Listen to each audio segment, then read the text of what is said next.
Welcome to the Utah Fruit and Vegetable Association's video series, Tips, Tricks, and Techniques for a Successful Garden. Video number 3, Pruning Fruit Trees.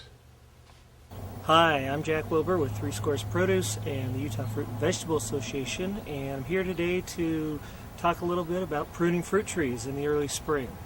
So let's go ahead and get started.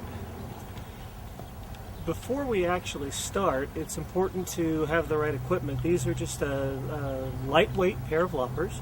These happen to be wood handled. There are fiberglass models as well in the market. And for us, because we prune so many trees, we just want them to be lightweight and pretty easy to operate. They're free-flowing, easy to operate.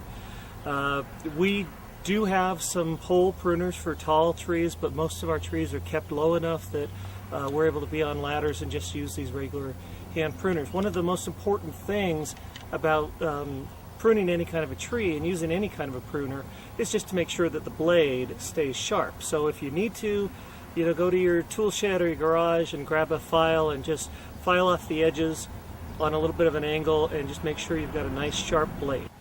Once you're ready to start, it's important to understand the way to prune the tree for the optimal growth. One of the first things you want to consider is taking off the vertical growth. You'll notice this tree is a pear tree that's already been pruned, and a lot of the vertical branches coming out of the top have been pruned way back or pruned off completely. We've tried to keep some branches year to year that are either headed in a horizontal direction or even downward, that are going to be now the older growth where the fruit will actually form. Some vertical growth is okay, especially on the shorter trees and tree varieties that tend to be a little shorter.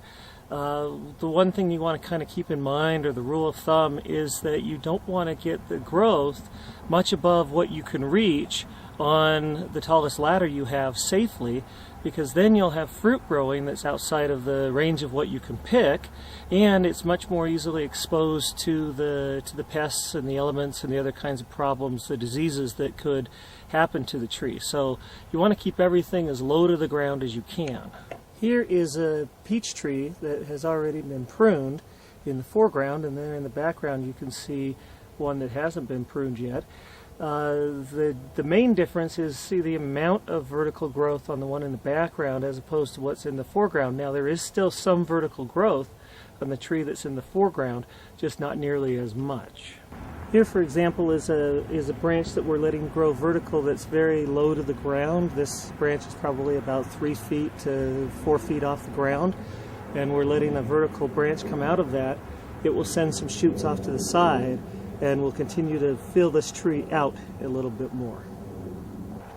Many of the trees in this part of the orchard are older. This is a young tree, a couple of years old. You can see a vertical branch that was pruned off, other vertical branches that are being allowed to grow a little bit. We're trying to promote the growth out as much as possible. You'll want to take one of these vertical places and cut as close as you can to the knuckle. Just like that. Cut as close as you can to the knuckle, like that. And see, we're still leaving some of the branch going vertically and some of the shoots that are going off horizontally. This technique will work with your larger trees like your apples as well. As you can see, we need the 8-foot ladder to work on the apple trees, but we're still taking that vertical growth off and just leaving as much of the horizontal or downward growth as we can on the trees. If you've inherited an older apple tree that hasn't been pruned on a regular basis, it will very possibly be a lot taller than this and a lot less well groomed and managed looking. You may have to get the saw, a chainsaw or a hand saw, and take down some big vertical limbs. But what you're looking for is to create a spread like we have here. This is probably about a 60 or 70-year-old tree, which you don't usually find in a commercial orchard. But as you'll notice here, it's very low to the ground for a tree of that, an apple tree especially, of that age. And one final thing, don't take what I say as the full authority or the final word.